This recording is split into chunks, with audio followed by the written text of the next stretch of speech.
Oh, thanks for the countdown, Josh. All right, I'll take one now, man. Hey, reminiscent of LeConte, ain't it? Shady. I know, right? I'll take one now. Give me a countdown.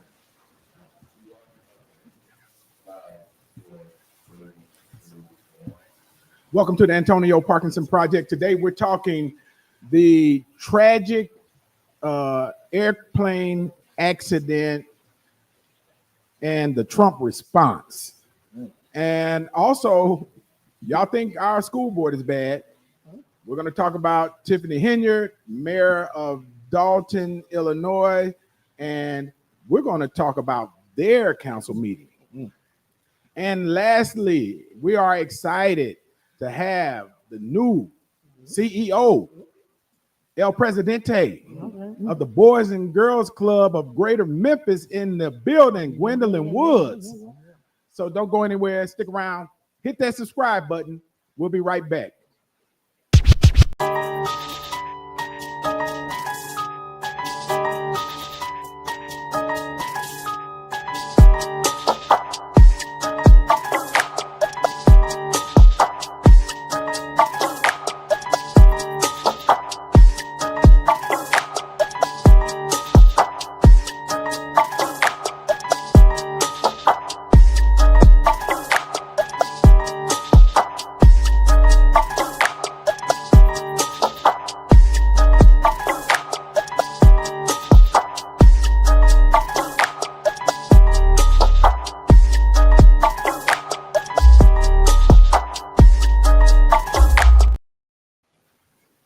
Welcome back to the Antonio Parkinson Project. I am Antonio Parkinson, and you are watching the fastest growing visual podcast in the Memphis market. Yeah. Let's give it up for that shit. Yeah. All right. Look at Gwen over there clapping. Yes. She loves she got part of the church team. clap. Look at I'm telling you, that show was a clap church was clap. hard. Right, that show was a church clap, wasn't it? Yep. This show was, man. Hey, give it up for my lovely co-host Angelica Jelly Woods in the building. Can we add the Miss Woods, okay? Because we got two Woods in here today. I think we need to make sure we add that on there. There may be some confusion. The Miss Woods. I'm sure your listeners know the original Mrs. Woods. Oh, okay. Look at that cancer coming out in her. Not on here. That's what I'm talking about. Not on here. Right. That's my DJ Kojak in the building. DJ Kojak. Hey, DJ Kojak. Hey, Kojak, I want you to do something special, man. I want you to scratch it up for Gwendolyn Woods four times. Listen. Okay, look. Okay. Hold up, Gwen. Step up to that mic now so they can hear you. But let me ask you something. Did you hear that scratch? It was cold. Oh, man. Yeah, that's what I'm You've talking been in about. Memphis too long. You don't lie and added something extra on there, boy. Boys and Girls Club got my support forever. You're right. That's My support forever. Wow. Right. The only one that never hears the scratch is Angelica for the most part. I tell the truth. The other Woods. The Not other the real Woods. Woods. Okay, Kojak. You remember when she leave, you're gonna be here by yourself. Kojak, she's saying you gotta live here, Kojak. Yeah, go cut I up might need to take that back. Yeah. Hey, man. Hey, so y'all, it's a lot going on. It's a lot going on. A lot of craziness going on politically, and I'm trying to figure out how these segments got turned around because I'm looking at. I thought Trump was the first segment. Trump ain't the first segment no more. First, you can go ahead. You can make them first. Josh, what videos you got up first? You ain't got to play it, but we Trumping first, right? No. Okay. Yeah, did we gotta say Trumping first? We Trumping first, right? Now I got to, Trumping first. I know one thing. This has been the longest month. I know, January has been the longest month in life. I swear, it's like 45 days long. I'm over it. You said what? Listen. But that's right, job. We got to work that because we got and not just that, but we got these videos lined up. The way they need to go. But let's talk about this Donald Trump thing. And not Donald Trump, but this tragic incident at Reagan International Airport that has just blown the minds of all of us here in America. Josh, run that video.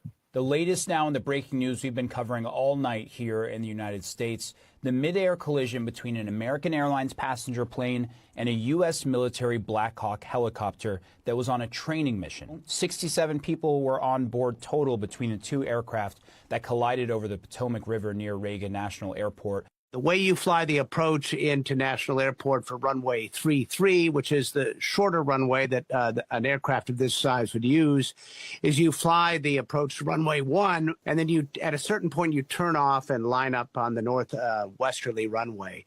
And that aircraft was in that banking turn as it was lining up for approach for runway 33. And that is that spot where underneath is a helicopter route. And so this is the collision point. Clearly is at that location along that helicopter corridor along the Potomac River. Man, so, it wasn't enough for, all of these people to lose their lives and yeah. And just for, point of reference, my first training was, when I came into the Marine Corps, they sent me to air traffic control school. And one thing about, being, in air traffic control, you're communicating with those pilots, right? And those pilots are communicating back with you. And so, and I'm sure that what they're saying is that American Airlines flight was on approach. It was about to land, literally about to land. And from what I understand, sometimes they make the turn and then they come in and they land on that runway. And so it was making this approach to land. And when that's happening, there is communication between pilots and control, right? And it's confirmed. They confirm information when they say, okay, you're clear to land, this, that, and other. The pilots respond back, okay, so on and so forth. And from my understanding, there was no communication with this Black Hawk helicopter. And for those of you that don't know what a Black Hawk is, it is a helicopter that is used in war situations. So they have mounted guns, so on and so forth, this and another. And sometimes they fly black, so not very little light, and that is used, of course, obviously, for to be in stealth mode, right? So they're not being seen. And from what I understand from the information that's out right now, is that this Black Hawk and the pilots what is being said, they were in training. They were training, and apparently there was either some lack of communication or some misstep in the communication. But they have recovered the black box from the plane, so that is going to give them more information. And of course, they're pulling everything in the air traffic control towers are recorded, so they're pulling that information. They're going to piece it together. But you had on this plane 60 individuals that were was everyone did everyone die? Yeah. Okay, so 67 people died total. I think you had 2, I think, if I'm not mistaken, on the Black Hawk, and you had the plane full of people, and all of these people died. And was it a skate team? What ice skating team, their coach, of course, the American Airlines team, the pilot and flight attendants, the pilot, co-pilot, flight attendants, and it's unfortunate and sad that now their families are dealing with this recovery and trying to get through this tough time. But to inflame matters more, President Trump's response was very interesting, and I think we got some video. Josh, run that video.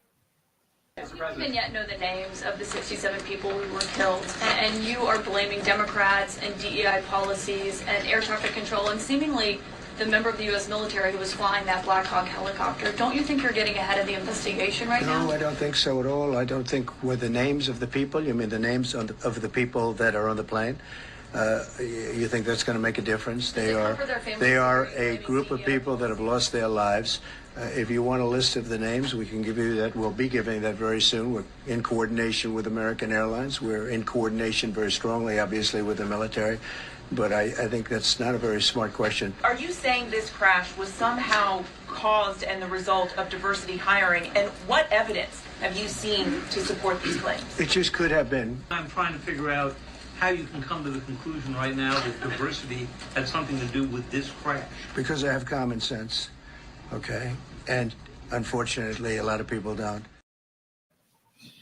You got common sense, please. No, they're saying that they're still like you said, they just got the black box and they're still trying to collect evidence. So how can you even oh Lord, I don't even want to say what I want to say about Trump. It's ridiculous. Yeah. Apparently, you don't have the common sense that he has, but it's when you're dealing with, I worked in emergency services, so let me qualify that before these folks try to come in, right? I worked I retired from the fire department here in Shelby County after 25 years, and another year as a civil service firefighter with the federal government. So. When you see these tragedies or you see people going through these things, they are looking for comfort. They want comfort, especially from those that are in leadership, right? And every word matters. Seriously, especially when you think about words coming from the president, and those words they although he may be right, there's nothing, it's not going to change anything. It's not going to bring the people back, but still, his tone and the words were a bit callous, right? And especially when you're dealing with people that have, lost loved ones. The scary part thing is just like they were so close to home. It's not like they were far off. You were just about to land, and we take flying. So we just guarantee just being able to get on these planes and land. But even in leadership, anytime you communicate anything, you at least say, hey, we're gonna let them investigate, and you don't say, even though what he said is ridiculous, you give time for the investigation to be complete into its entirety, so that you don't have to retract and like you give misinformation. And just give your sincere apologies. He should just left it at that. But it's good old Trump. Still looking for bodies. Come out and confirm who was on there. So he's ridiculous. And then you blame it on DEI, and he just in Democrats. He just want to put it on somebody. It has nothing to do with that. And I was going to say something about air traffic control. That's like one of the most stressful jobs ever. I would never. Ever in life. Did you said you used the control? You did do it? I went through the training. I went through the training in the Marine Corps. Yeah. I never want to do that. Right here in Millington, Tennessee. That's how I got to Memphis. Really? My orders brought me to Memphis because I based on my ASVAB scores, they sent me to air traffic control school, and they sent me to. Were good? Yeah, they were good. Okay. Very good. Oh wow. They said I was an alpha candidate. Wow. So, God. Yeah. AKA Honcho. AKA Honcho. Right. Leadership is built within. Okay. Right. I mean, I probably, my scores would have been high, but I failed mine on purpose so I wouldn't have to go. Wow. Really? You could have still said no if you passed it. Well, I didn't know. It ain't like you was in a draft. You wasn't getting drafted. Hey, Are you being serious? I'm being serious. Yeah. So I just went right down the list and said, look, I'm not going to none. Wow. Oh Lord. I'm pretty sure. Is that legal to do that? I mean, Parkinson? Legal or not? Yeah. It's legal for him to do that. But what's interesting too, as we ADHD into my ASVAB score, is that when I think maybe 2 or 3 weeks into boot camp, they pulled me up out of the dirt, right? And the commanding officer of MCRD San Diego Marine Corps Recruit Depot San Diego had an audience with me, and he said they've been looking at my jacket, they've been going through my stuff. I thought they were about to kick me out. Seriously, I was having an oh shit moment, literally about to, right? Because I'm nervous, right? And then my big ass drill instructors are standing right beside me, a little bit behind me, and they look nervous. So I'm like, they look nervous. I ain't never seen these crazy look nervous. And so they didn't know what I was there for. They didn't know why he wanted me there. And it's just the 4 of us outside on the parade deck. And he said, we've been looking at your jacket and looking at your record. And this, that, and other. I thought I had popped positive on a weed test or something that came back and they finna put me out. Oh my God. And he said, but he didn't say that. He said, based on everything that we see, we want to send you to officers candidate school, right? I said, oh, right. Well, I didn't say that, right? But I was like standing at attention, like listening. And he said, and so what will happen is if you decide to take this offer, we will pull you out of here right now.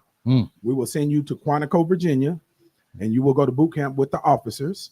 And once you finish boot camp, you can choose any university inside of the United States that you want to go to, and we'll pay for it. Wow. Yeah, that's how based on my scores, right? Okay. And keep in mind now, I was the kid that got kicked out of 2 high schools.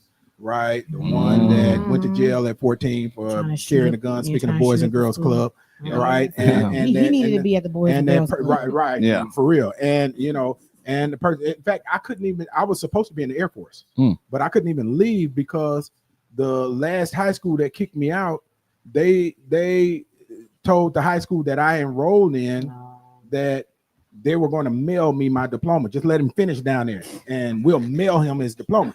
So I couldn't leave because I was waiting on my diploma to be mailed, right? And so when I couldn't leave, there was another tragic incident that happened. My Air Force recruiter literally died in a car accident after dropping me off. Wow. And so that's how I ended up in the Marine Corps with an open contract based on my scores. And that open contract, they gave me air traffic control school. And that's how I ended up in Millington. Gotcha. Wow.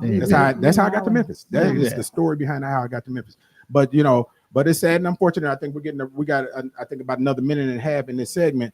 You know, but it's incredibly sad that we're dealing with this situation. And one of the things that's coming out is that Trump, under his executive orders, I think that they're saying that he released a lot of these people that work at the FAA. Yeah, fired him. Yeah, and you know, and you know, we're in a situation now. They were saying also that you know, according to some of the news outlets, that the individual that was monitoring the plane was also monitoring, you know, the helicopter's traffic, right? And so, but they're saying that you know, according to, you know, Reagan International Airport, they're saying that, you know, this is normal staffing, you know, which is interesting. So it's a lot going to come out. It may not be normal no more. Yeah, everybody may not have their eyes on there, and so much communication that needs to be done. It's a dangerous job. I'm sorry. Right. Too many people's lives online just by you paying attention. That's why I'm not an air traffic control. I'm sorry. Yeah, it's tough. You know, listen, I think Gwendolyn Woods thinks she's going to sit here and not say anything on these topics, but she's going to get pulled in. Hey, man, put that camera on Gwendolyn. If you'd like to make a phone call, please hang up and try your call again. Look, yeah, but listen, y'all don't go anywhere, because when we come back, I think we're going to talk vouchers, and we're going to talk that was passed last night or day before yesterday, and yesterday, and we're going to talk also this immigration bill that will make your city council and your county commission and both of your mayors a felon. So don't go anywhere. Hit the subscribe button. We'll be right back. You're watching the Antonio Parkinson Project.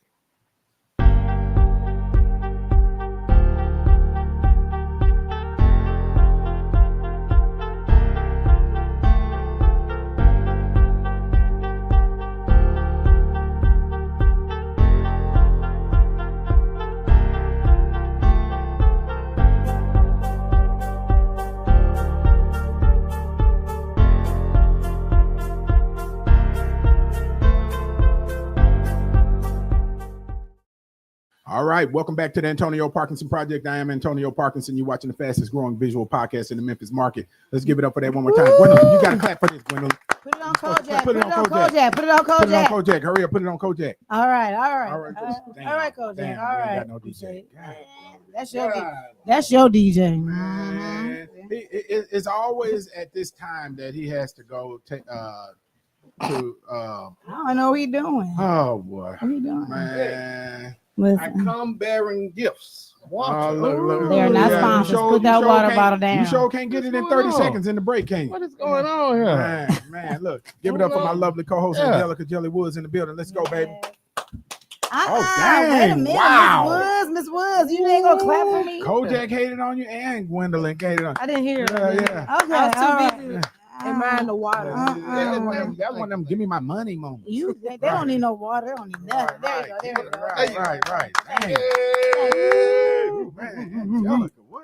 Man, at least Rico clapped for you. Man, Thank you, Nicole Rico. didn't clap. Nicole didn't clap. Josh didn't clap. Oh, that's okay. Boy, it's y'all. It's a hard audience tonight. So, y'all give it up for my DJ who went to the bathroom between the breaks, but he's back now. His weak bladder. Dang, wow. All right, DJ. All right. I'm now feeling about 10 pounds lighter. Man, y'all give it up for our lovely guest. Gwendolyn Woods is in the building. Y'all give it up for her. She is hilarious. So Gwendolyn took her heels off, and you know, she seems to be a bit more relaxed now.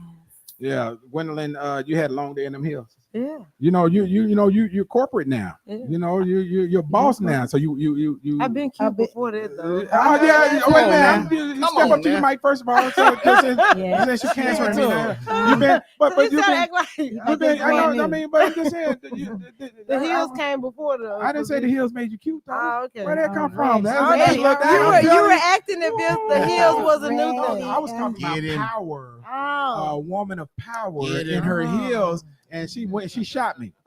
Right. She been fine, okay. Right. But I'm gonna give it to her. She is fine. I Yeah, see her in the gym. I be like, I see him in Mexico. I'm like, damn. I'm gonna get, you know how you be watching the videos. You're like, yeah, I'm getting the gym. I'm gonna do it right, and all that stuff, and fine, and it is extra fine. Pull up the clip. I'm just joking. You would have got nervous. Right.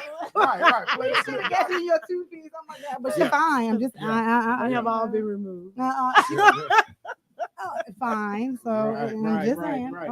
So, Speaking of that, dudes be all up in your DM. Tell the truth. I know you're married and everything. Tell the truth. They gonna be up in your DM. He be in denial. Not one. I look at that look on her face. Man, I hope you got that, Josh. Now, Man, Kojak.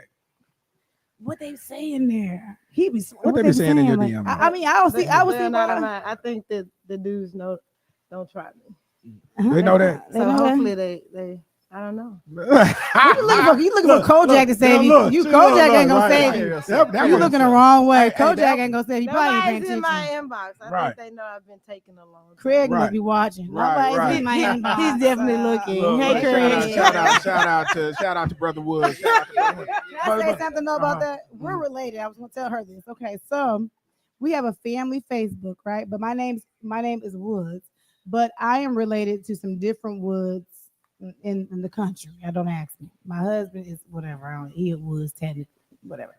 And I seen your picture when you became CEO in there, and I sent to my father. I said, "Hold on." He's like, "Congratulations." They said, "Congratulations to Craig's wife, her promotion or whatever."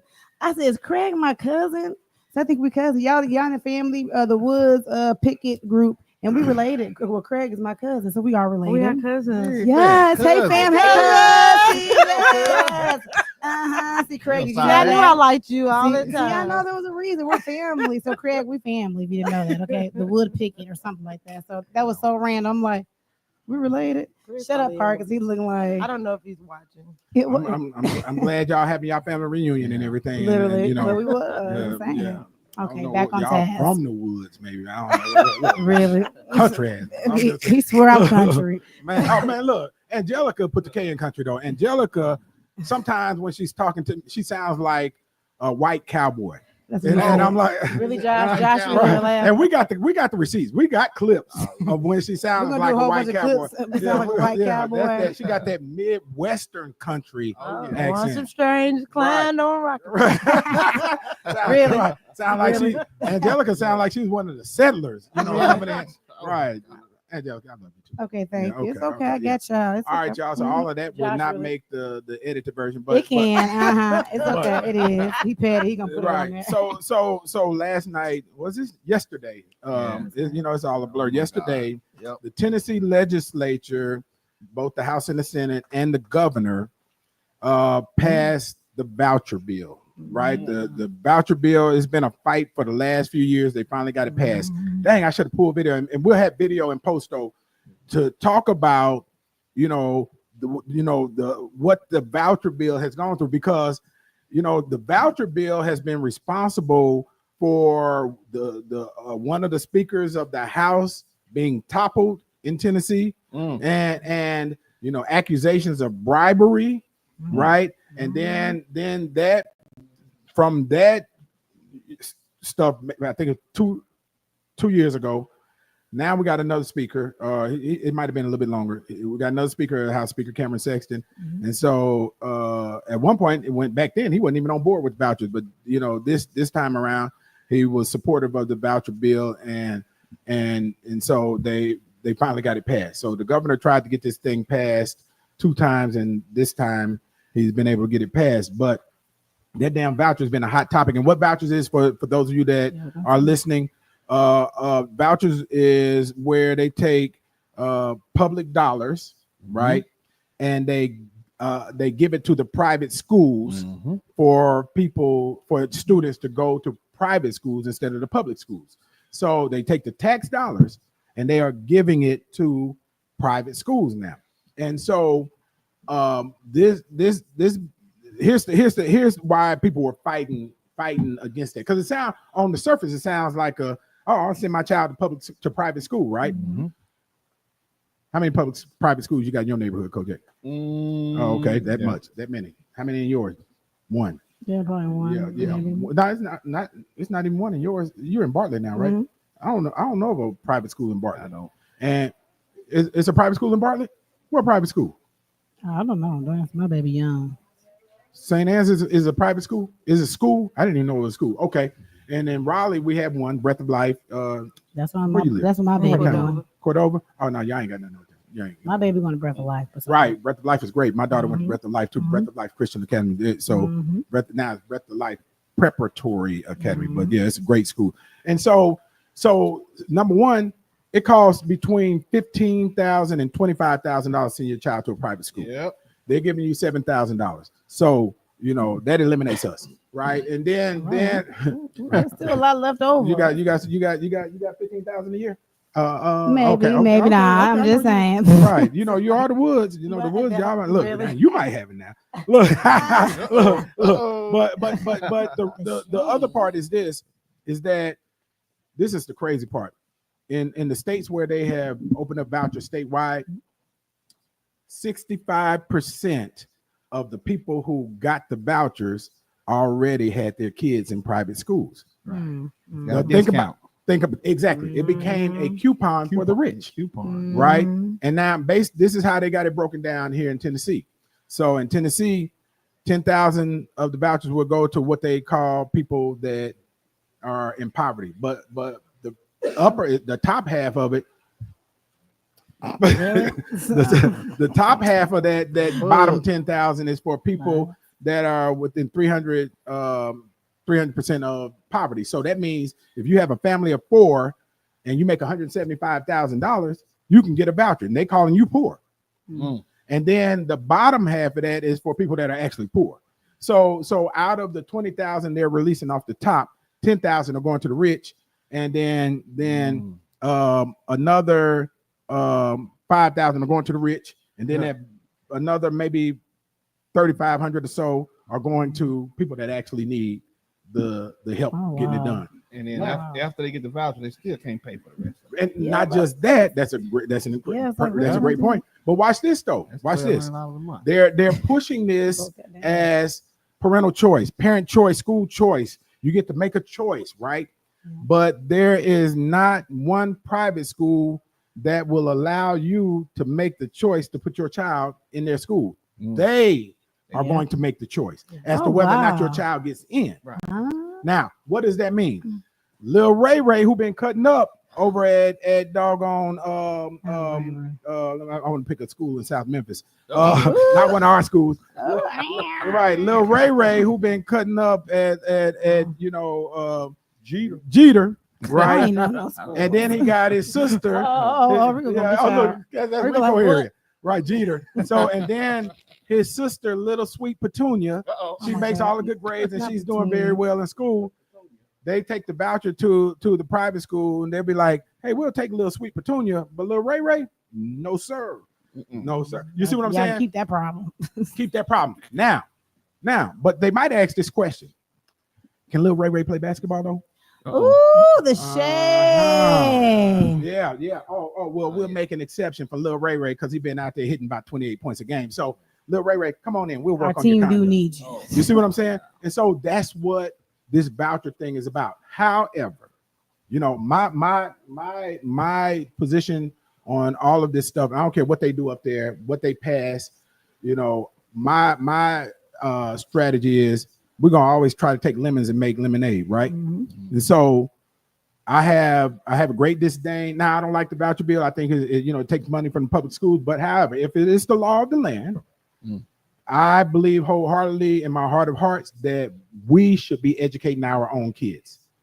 right? And I'll post this question for all of you that's gonna call me a racist. Okay, what you mean we should be educating our own kids? Well, let me answer that with this. Thank you, because what you talking about, Willis? Why would your oppressor educate you to the level of them? Okay, I'll try to make sure you're talking about homeschool. Okay. Right now, seriously, and think about that. And that's no slight, but you cannot continue to be in power if you're educating your subordinates to a higher level than you. It's just not. And so there's no government that does that.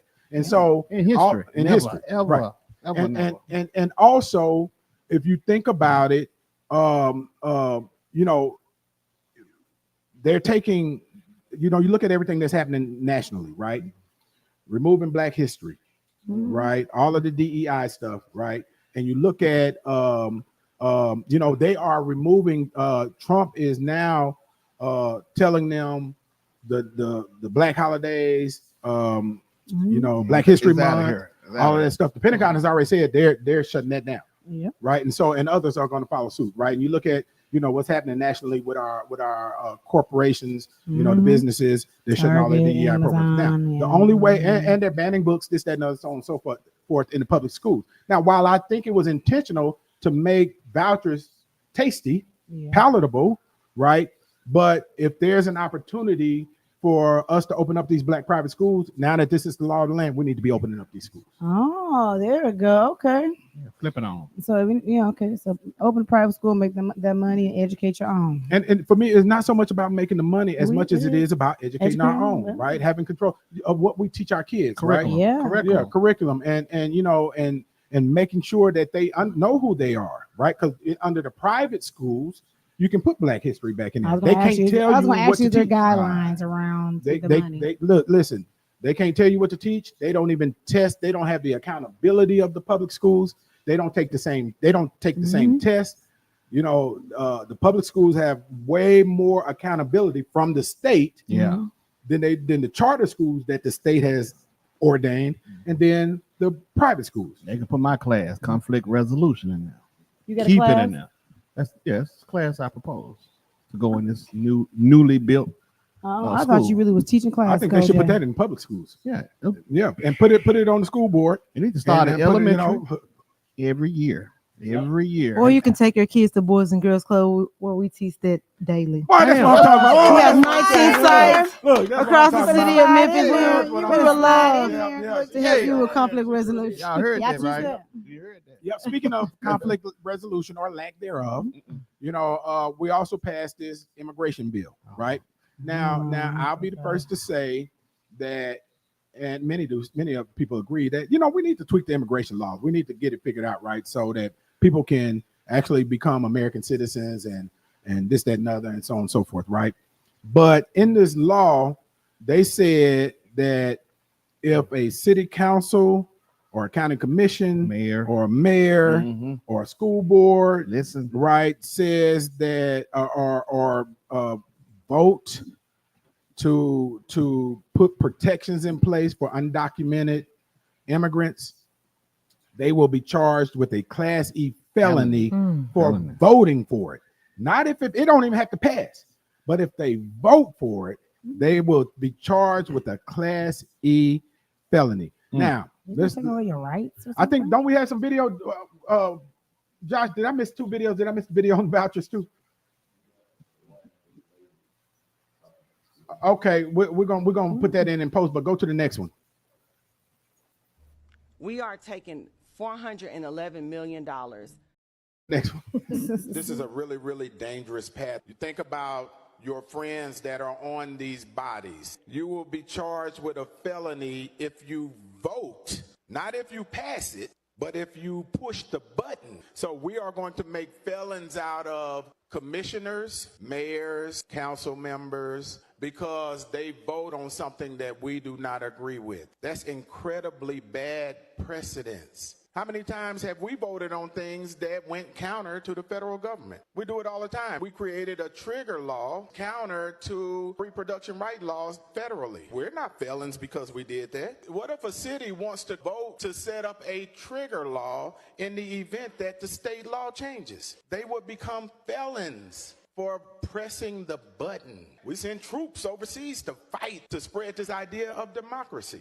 And we are telling our local elected officials democracy only matters when you agree with what we're saying. This is not smaller government, guys. I think it's only the Democrats that believe in smaller government in this body. There are hundreds who have killed American citizens. Right there, Josh.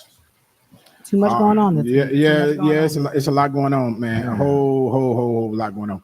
Yeah, but yeah, you had. Miss Woods. I don't know if you can answer this question. I'm gonna ask you this question. I think was it this week? Like the weeks are like blurred when Trump made the announcement where he wanted to freeze. What money was it? Federal funding. Yeah, like as president, what y'all do? Did y'all go immediately? I know a lot of nonprofits and a lot of local places start trying to pull money down just in case at a certain time. Like what?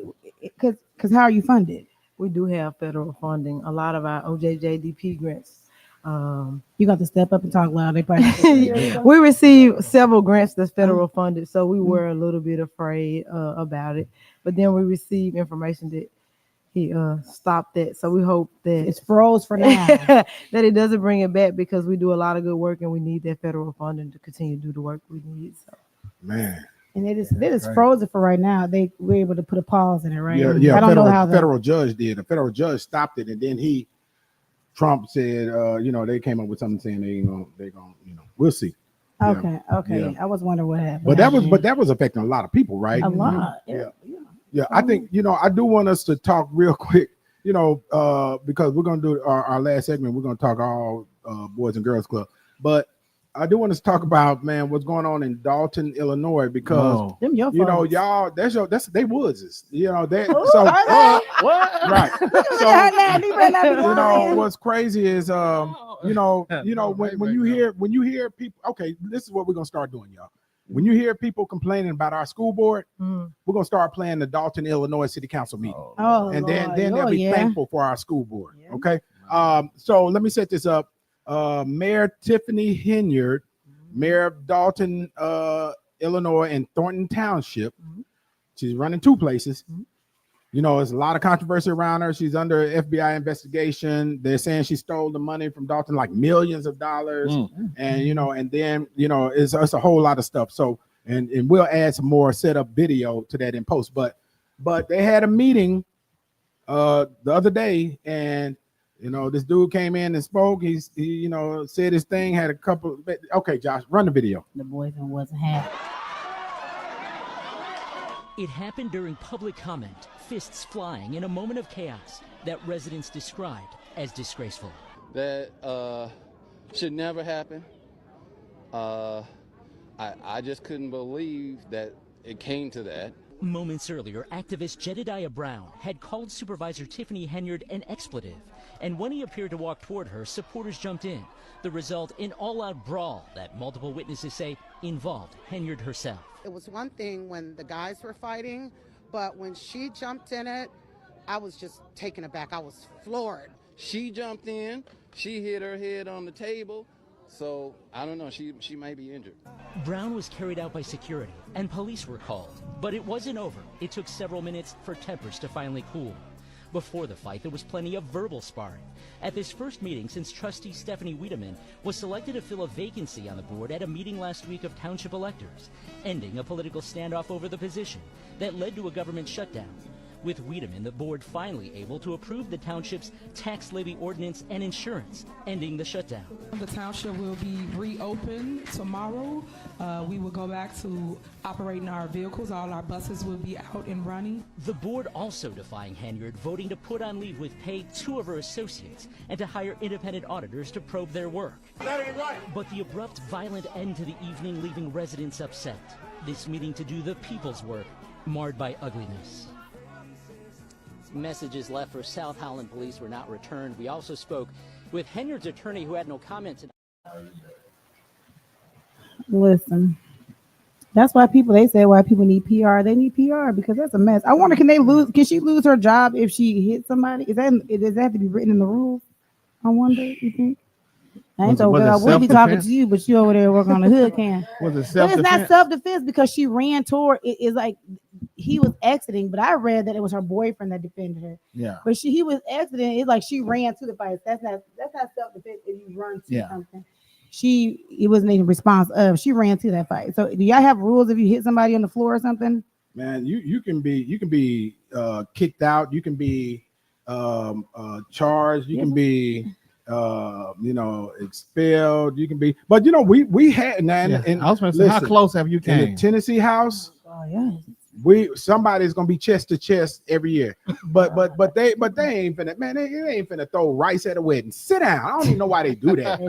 now y'all remember when Justin Pearson got in the speaker's face, man, and Justin a little bitty dude, right? And man, next thing you know, he flying, right? Right. I'm like, man, look, but as I said, I wouldn't get in nobody's face, right? Because I know what I would do if somebody get in my face, right? I'm gonna slap the shit out of them, right? And so I would love to see that. And so, but.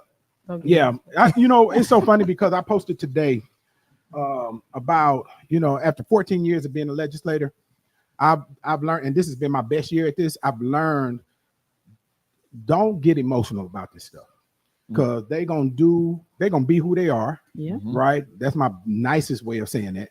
They're gonna be, because you on the show. They're gonna be who they are, right? And thanks for being nice. They are in a super majority. And then they have their God in the top position. Yeah. So they're empowered and blazing and boldened, and feeling themselves and real empowered. But I'll tell you this: I don't care what they do. I'm gonna find us a way in it to make some stuff happen. That's awesome. Yeah. So that's boy, that's where we are. And we played that video earlier, and and the dude, I don't know if we played that version of, but we didn't play that version where I was walking away after I said what I had to say. I was walking away, and the dude he got mad. He was mad, right? And he said, "I don't care if you walking away and ignoring me or not." Such and talk about this immigration stuff. Yeah. Dude, why you hot, dude? You the number 2 ranking person in this chamber. What you mad at me for? I ain't got no power over you. You see what I'm saying? But anyway, yeah, that's what we deal with. But so when y'all folks, when y'all talking about the school board stuff, man, and y'all we're gonna play that video. We're gonna play that Tiffany Henyard video for you, show you that we're blessed. Also, before we close this segment, I think we're a little bit over because it's Nicole's fault. The Memphis and Shelby County Schools is a level 5 school district, so we want to give it up for that. I love Shelby County Schools. Yeah, and so and that is based on growth, and that's the highest level of growth that a district can achieve under the state rules that they put in place. Yeah, and so we're excited about that. We're excited about the trajectory. Now let's be clear. Okay. That level 5 growth is always a 3-year period. Oh, here we go. Here we go. And that came from year 22, 23, and 24. Now, who was the superintendent? Dr. George Ray and Tony Williams. So shout out to Memphis and Shelby County Schools. Some people mad about that post. Oh yeah, but you can't ban you from posts. Give me you can't be mad about the truth though. And the reason why I made sure I was clear on those years, because if I'd have just posted Memphis and Shelby County Schools level 5 school, just been announced from the state, then they would have took it and ran with it. See, such and such did this, and they wouldn't have been. They would have misconstrued and took my post and took it way out of context, and that's the reason why I wanted to make sure I was clear on what that period was. Okay. Right. And so, but people still ain't gonna like it. Exactly. Yep. They still ain't gonna like it. So don't go anywhere. When we come back, we are gonna talk everything Boys and Girls Club, and we're gonna ask the new CEO, president of the Boys and Girls Club, Gwendolyn Woods, the hard questions. Right? She ain't getting no pass in here, right? Yeah. So hit that subscribe button. We'll be right back. You're watching the Antonio Parkinson Project.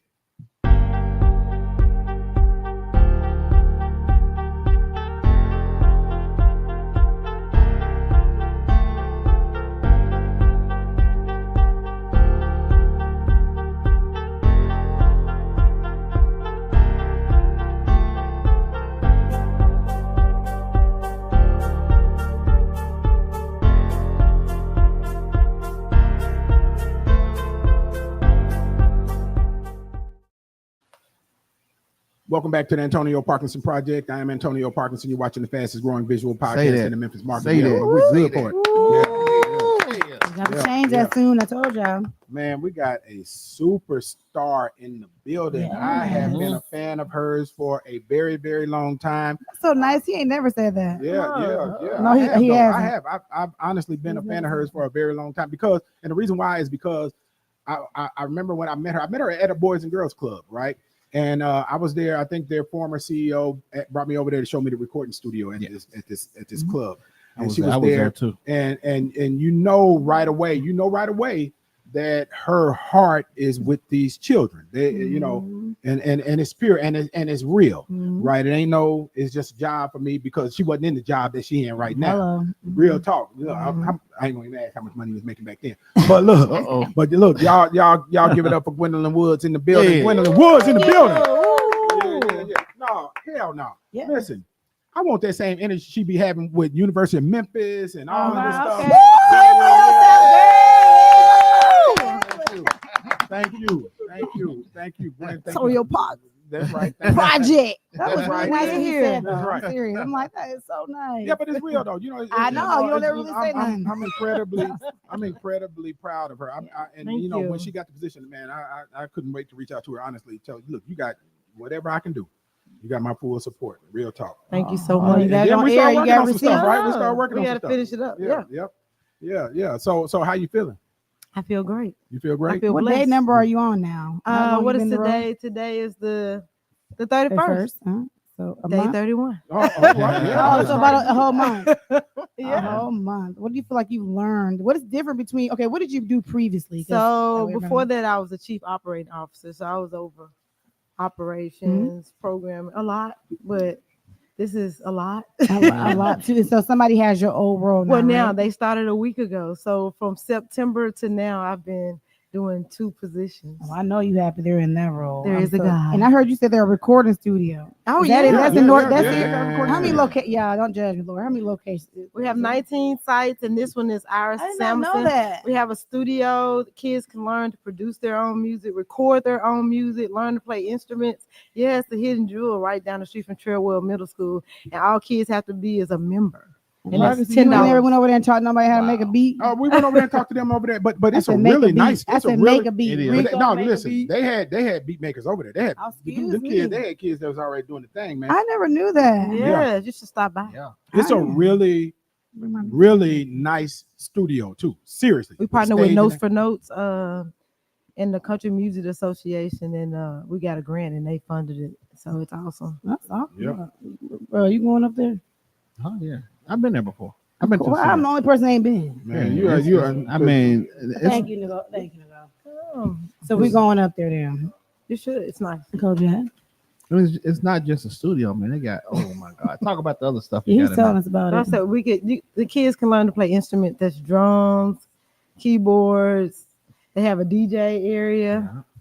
They actually record their music. So we have one, when we first got the studio, one girl was about to graduate. She didn't know what she was interested in. She learned to make beats and produce beats, and she ended up going to some music school.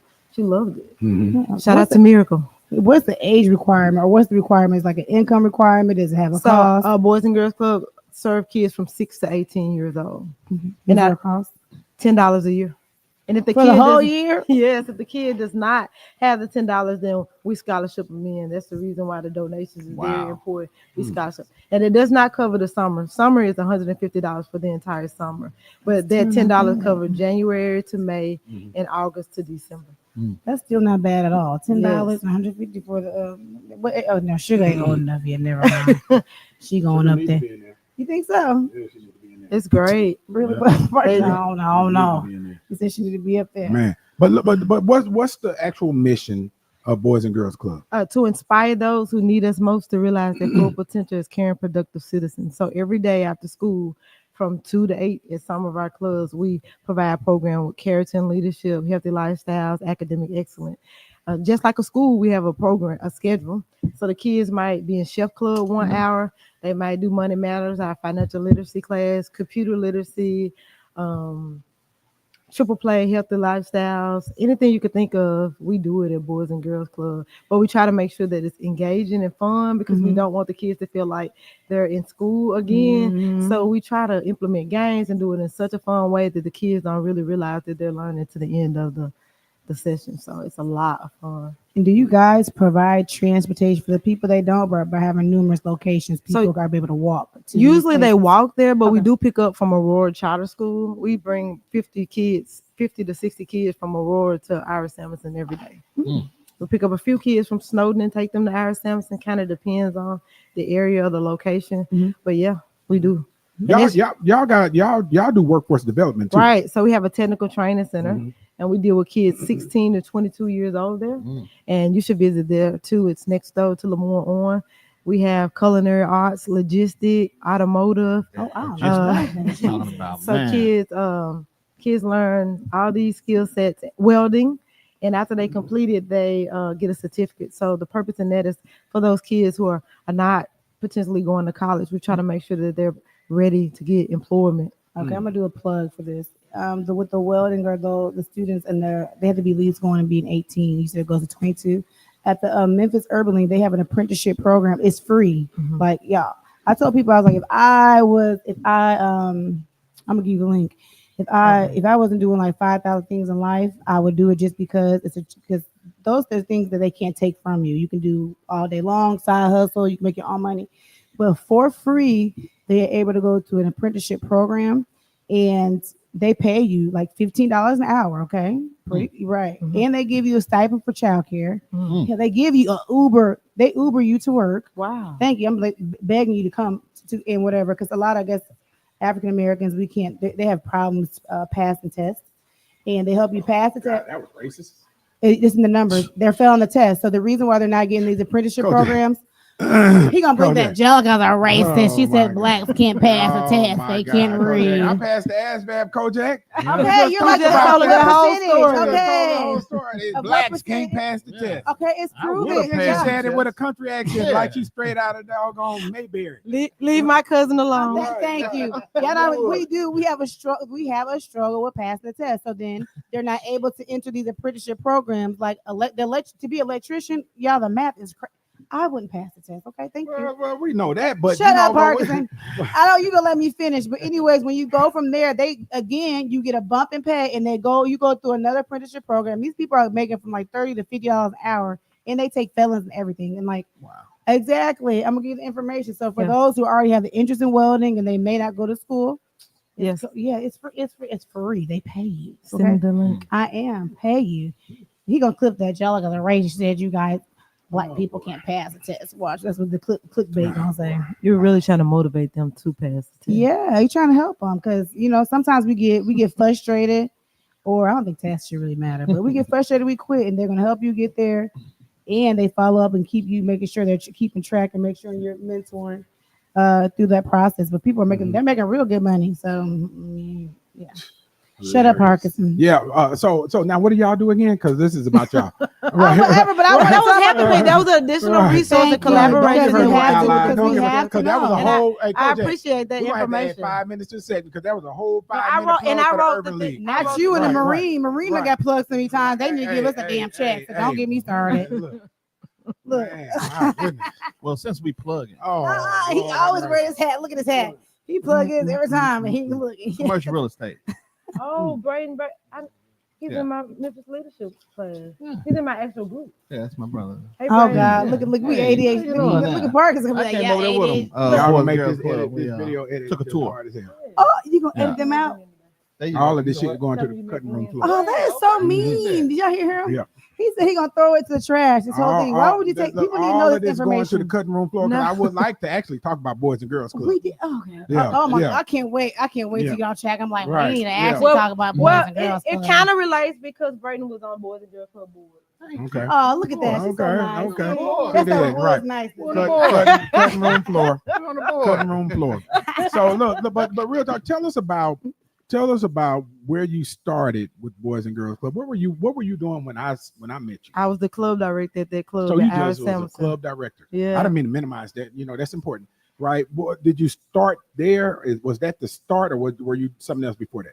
At Boys and Girls Yeah. Club? Yeah, that was the start. That was my the first start. position there. Yeah. How long ago was that? Because it wasn't that long ago. Yeah, it was. I started there over 9 years ago. Just 9 years though. That's a lot to rise to the top over everything. Yeah. You Such still a feeling it? You still feeling it I like the love first it. day? Yeah, I'm excited, especially to have someone who has a similar background to the kids we serve, and I get to sit in that seat, and it shows a really strong sign that anything is possible. So That's I'm awesome. excited to be in a decision-making role. You can do a lot of work, but until you get to sit in this role, you can't really implement a lot of stuff. So I'm excited about implementing stuff that can That's what's push up. it along the way. What tell us about your background? What part of town did you grow up in? Tell us about how life was. What high school did you Don't start at high school. Start That's the before Memphis that. question. What Right. high school? What did high you go school and to? what church you go to? What high Right. school? Right. I grew up in South Memphis, Okay. actually. Okay. Where at in South Memphis? Rico. Rico. Where at in South Memphis?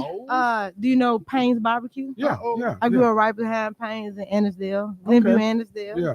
I grew up single parent, not because my mom and dad weren't married, but my dad died of leukemia when I was 4 years old. When you were 4. Okay. Oh wow. So my mom raised me, very good household, but where I grew up, I could have gotten a lot of stuff. Right. Could turn out different, huh? Did you get in some fights? I had them hands for sure. Okay. We live. I can't deny that. I got you. Scientific studies have shown. Right. That people in leadership got hands. And then you don't want to push a cancer, man. Because we don't mess with nobody. Oh God. We don't mess with really nobody. don't. Yeah. And because speaking of throwing hands, there was a mentor. I ran track. We had to run a mile one day at practice, and then the lady realized that I was really good because I ran like a 5:20 mile in like 7th grade, and that's how I got started running. She became a mentor. Debbie Bennett from Streets Ministry, her husband Ken Bennett, kind of mentored me, changed my life. 12th grade, right before high school graduation, she asked me what I was gonna do. I didn't have a plan. At school they say take the ACT, do all that, but they assumed that my family had went to college before. And I did everything they said, but what's next, right? I didn't know. And so finally she stopped me in the hall because people assumed because I was so good that I had a track scholarship, but nobody had reached out to anybody, did anything. She made it. She went the extra mile, made a couple phone calls, got me a track scholarship. Oh, wow. And I was the first to go to college. And her going the extra mile changed my life. And because of that, I've been kind of doing this work for the last 30 years because mentorship changed my life. And a lot of people that I used to be around at age 7th grade, 8th grade are dead, deceased, murdered, and all kind of things. But track changed my life. Miss Bennett changed my life, and my mom. And I'm just grateful. You seem to have gotten a little emotional when you were saying that. Seriously, that's what makes that emotional for you? Because I know who I used to be around. I know what could have happened. I know friends that didn't make it past 8th grade, didn't finish 6th grade. These are the people that I played with every day and talked to. And like I said, I came from a great home, but you spend a lot of time outside of your household. So additional support matters. And you can teach conflict resolution all the time, but do you know the amount of courage and self-esteem you have to be able to say no? I knew to say no, but I had to be a little different. It was uncool to do some of the stuff I did, but I had to get self-esteem and be like, I don't care what you think. I'm not going to do it. And because of that courage, somebody was praying for me for sure. My life, I get to sit in the seat. It's a lot of stuff. I'm glad, anything could have happened. Yeah. I was around, you name it, gangs, drugs. Those were my friends. but what's interesting about your story is that, a lot of times when we're coming up like that, coming up in those environments and around all this stuff, and for a long time in them teen years, you are at the crossroads. Your life can go left or right, right? And there's probably been many moments where it was almost making that hard left, right, but of course, apparently God had His hand on you, but not just that. You look at those experiences, right? And you realize later that you are being prepared for what you're doing. Think about what you're doing now and all of the experiences that you had coming up, and which made you the perfect person for this position. You can respond to that. Okay. I know you seem to be a little mesmerized. I do think that everything I endured in life prepared me for this situation. You can't be meek and mild and weak to be a leader of an organization. You have to be resolve issues, be able to make correct decisions. CEO is really putting out fires every day. I really like growing up the way I came because I have a don't give up attitude. Like I'm gonna make this happen. How do we make this happen? And I feel like when other people might be in a situation that feel like hopeless, I feel hopeful because I've already endured so many things. I also say it once again, mentorship matters, not only in middle school, but I went to college. I never went to college. Right. So I grew up in this neighborhood that certain action were appropriate that's not appropriate in college. So I needed a mentor. Dr. Hale from University of Memphis was my mentor. I mean, you put me in this situation, but I never went to school. I wasn't around here, so I had to adjust.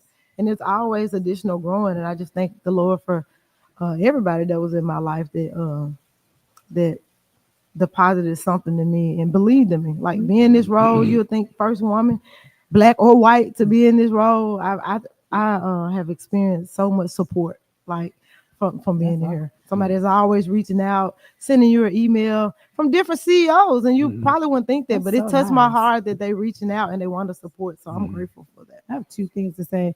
The first thing I want to say is I think after being at the Boys and Girls Club for 9 years, and for the people that, the kids that's been there, because I'm sure there's kids that's come all the way from the age of 6, did I get it right? Right. They got to see the journey of you coming to this role. So it makes it seem like it's one thing when it's like far away, but it's different when I could touch you in its arm reach. So but I wanted to give that. And you just happened to be there in arm reach. So I think I'm just sitting here listening to you talk, and I've never just heard you talk before. So just that alone, even if you never spoke, I think people need or speak. Your lifestyle, how you live, people are watching. It's so creepy how people watch. I'm like, you did just even if you don't open your mouth. So that's amazing. I need to tell you that. Second, a lot of guests on the show, they always talk about mentors. I promise there's not one guest that has not been on here that one person has not changed their life.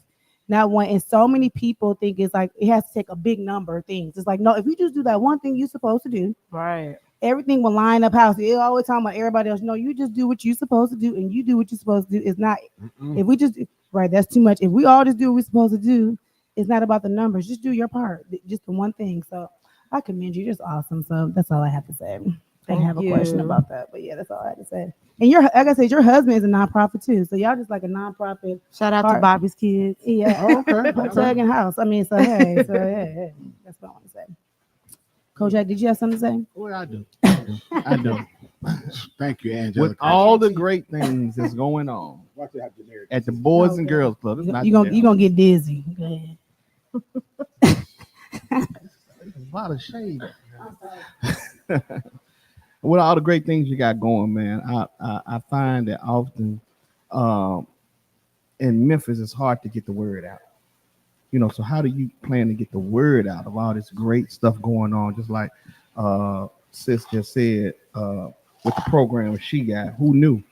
I mean, we're just one platform, but how do you plan the best platform? Telecommunications. Watch this telecommunications. We're definitely doing numbers. So this is just one platform. How do you plan to get the word out? Because when I went in, I was amazed. And I was like, who knew this was, who knew this was here? So how you plan to get the word out? Going to places like this. I was at another radio station this morning, try to get the word out and understand. I think it's different when you worked like at the club and you can explain what happened. It's just a different experience. Also, we do want to work on our marketing plan. How do we make sure that the people are aware what it is, who we are, and what we do? And also, how can we translate that into some money? How do we translate that to funding? Because we do these amazing things, but we will not be able to continue to do these amazing things if we don't have the necessary support. So we're gonna make sure that we're on Facebook, we're on IG, we're on everything. That's the same thing that we plan to do at Boys and Girls Club, to do everything necessary to get the word out and spread the word. And people like you having this conversation with me, you can spread the word too. We have Youth of the Year on Thursday. That's one of our that's the one program that highlights our high school students, right? And so we have 8 students that made the finalists, and one is going to be crowned Youth of the Year. They can win a scholarship. They walk around with the crown. They go participate in Tennessee against other Boys and Girls Club there. And that's really amazing, because one day won our competition maybe a year and a half ago. She won Youth of the Year, and it was important because she needed additional money to go to college. So she won Youth of the Year. She ended up telling an amazing story about her mom who had kidney disease, and she won the competition. She went to Hampton University. Her mom passed away this year, right? But she still has a 3.8 GPA, and we're her support system. So even though she was the only child, Boys and Girls Club is like family. So telling stories about the impact of what it is and letting people know it matters. The programs matter, and whoever will listen, I plan to talk about it until they stop listening. Okay, I do want to know, out of all those programs, is there any program that you hold like the dearest? Like, this is my baby. Like, this is one. Like, are you feel like close to your heart? Well, out of all those, you're doing a lot of amazing things, but is there just like one that you feel like? I love all our programs. I don't know if it's necessarily a program that I like best, but what I like is that we try to provide a high quality club experience. Like every day, no matter where you at, that means that recognition, fun. We make sure every day that we do all these things, and I feel like because of the high quality club experience, we always say kids vote with their feet, meaning that when they show up at the door, that means we're doing a good job because they can easily be going somewhere else.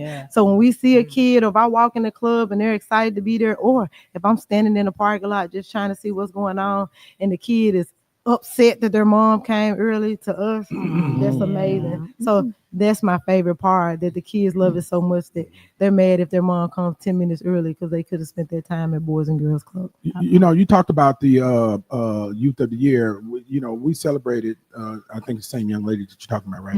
We celebrated her here at the and did a resolution for her, that year that she was part of the competition statewide, right? And so she remarkable young lady, beautiful, gracious inside and out, right? And I'm glad she's doing well, especially given all the circumstances, So, but let me ask you this: give us one of the stories, where Boys and Girls Club really helped a child get through, other than the young lady that was Youth of the Year. But what's the story that really resonates with you, though, that was close and personal to you? One of the most close and personal, without trying to give it who this person is, this person grew up in the Boys and Girls Club. Mom was really addicted to drugs, right? She was living from place to place with different people. And so she never, there were times that she felt like hopeless, right? And like I said, Boys and Girls Club gave her hope.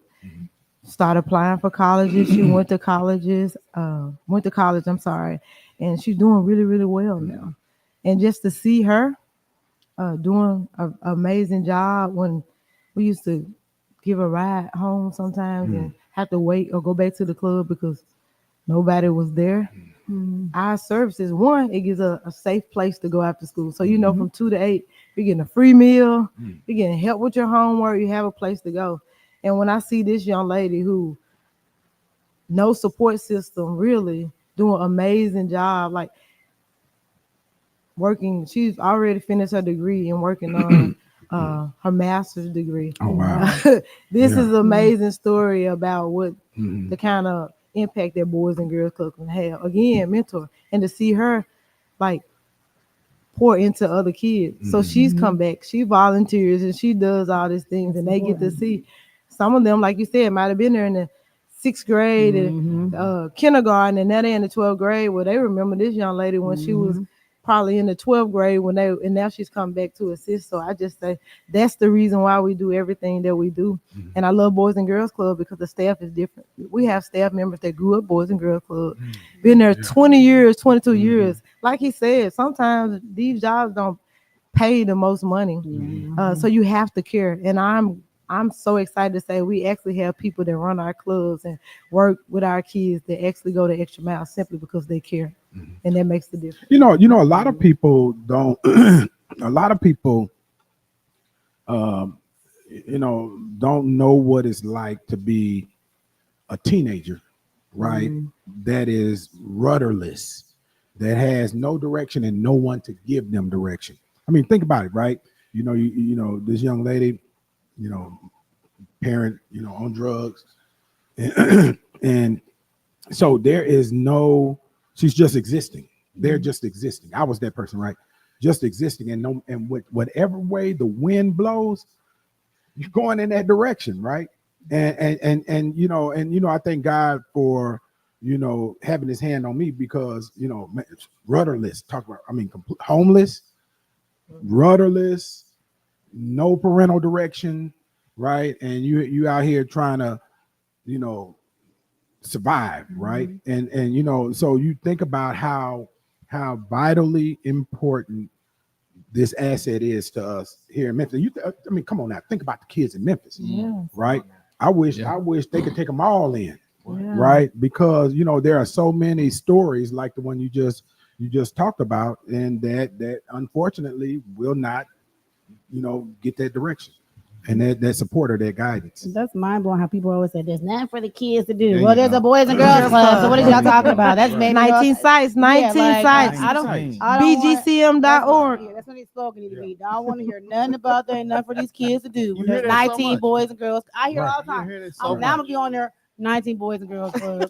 19 Boys and Girls Club. Shut up. 19 boys. Watch I'm telling them to shut up, right? All the time. I'm like, we ain't got nothing for the kids to do. 19 Boys and Girls Club. Shut up. We should make a song in their studio. Hey, there you go. Yes. See, this is what we do. This is what we do. Right. This is what we do. Yeah. But so let's talk about this before we wrap the segment up. Where are you going with the Boys and Girls Club from here? Well, I really do, because we're talking about the need.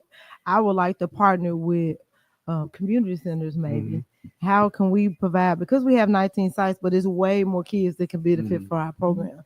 How do we put things in place that we can bring the services to them because they can't come here? How can we partner with maybe the city of Memphis and bring our programs inside of those community centers?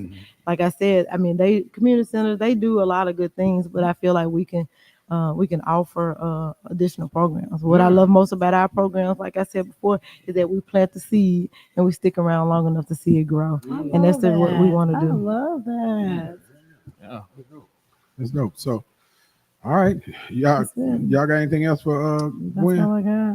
I'm ready. I'm ready to get online now. I'm ready. Okay. So so how do people get in touch? How do they support? How do they donate? Right. You can donate by going to www.bgcm.org. There are places to donate. There are also, you can find information from all of our 19 locations, the club directors and the information. You can reach out to me and email me at gwendolynw@bgcm.org. I do. That's so nice. I'm seeing y'all get up there and I don't be doing nothing. It would have been pretty cool for her to get that whole email out. But go ahead. I'm sorry. Go ahead. What's your email? If you didn't get it, it's on the website too. Yeah, I'm not going to give it to him. Gwendolyn w@bgcm.org. If you have a donation, we'll come pick it up. I know that's right. Oh, get that shot, please. Right. Yeah. We want to get hey, Kojak, Angelica has been different since she got her hair did. Oh, it's so cute. First off, my hair is always done. What do you mean? Absolutely. She's gorgeous. Natural She's gorgeous. Thank you. That's about my natural hair. My hair is always done with your hair looks great. We said that, but you've been brand new though on the show. She's been brand new since she walked in here. Because she walked in here, the first thing she did, Gwendolyn, the first thing she did, Gwendolyn, did a hard left with her head. And it wasn't even nobody over there surprising her. It's because he was clocking me coming in like this. She wanted to see the bouncing and behavior. 3:30, huh? 3:30, huh? That's why I hit the hard turn on him now. I don't like my hair like this. I want to go back to my 2-strand twist. It looks good though. It looks great. It looks good. I think it's cute. Yeah. She got her own fan club, that follows and comments on our social media. So I suspect they're gonna be jumping back in, talking about Angelica. So the 2-strand twist, we be back. Y'all can keep this freeziness, fuzziness. You seen it yet? You seen it on the Zoom yesterday? Did it look like this? I don't even remember what the Zoom looked like, but the Zoom was funny. Our planning meetings are funny as hell. Oh my God. Our planning meetings are funny. Yeah, but Gwendolyn Woods, we truly appreciate you, man. Y'all give it up for Gwendolyn Woods. I thank you for having me. I had fun. She survived Antonio Parkinson. was nice. I survived. She Thanks for survived it, being right. so nice. She came in here. I can't answer this. I can't answer this. It's a no. It's a no. Look, ask Paul Young now what happened. Look, but yeah. But thank you again. Hey, you've been watching the fastest growing visual podcast in the Memphis market. Hit that subscribe button. Make sure you share this. Share this information about the Boys and Girls Club. Please. Vitally important. So yeah, thank you again. We'll see you next week. Thank you.